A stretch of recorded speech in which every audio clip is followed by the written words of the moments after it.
අපේ අපේ බිග්බයිට් වලනේ. ඉතින් සිල්වර්ධනටත් දරුවෝ 15 දෙනෙක් ඉන්නවා. ඒ වගේම දරුවෙක් ලැබෙන්නත් ඉන්නවා ගුරුවරයෙක්ට. අන්න ඒක තමයි අනවශ්‍ය ගැප් වෙනින් කියන්නේ. ඉතින් ඒව වළක්වා ගැනීම ක්‍රමයක් තමයි මම අද කියලා දෙන්න හදන්නේ. ඉතින් අපිට පුළුවන් දෙන්න එක්කව වෙනකොට දින ගැනලා සති ගැනලා එක්කව වෙන්න.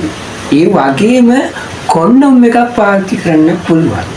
එතකොට ඔය අනවශ්‍ය ගැප් ගැනීම වළක්වා ගන්න පුළුවන්. එයි අපි ගලක අල්ලපෙන්න කුඩයට පොඩ්ඩක් කියගෙන යනද ඕනේ. මොනවද මේ කියන්නේ? අනේ ඕඩෝනේ බාව කිතුන වැටලා දැන් අවුරුදු 5ක් ඇදේ. මේ බලන්න මොනෝනේ. බට දැන් ගෝවක් කුරන්ට බෑඩ් ඕනේ. වගේ තුරටිය බෙතරි ගියා පාඩ නෑ ඕනේ.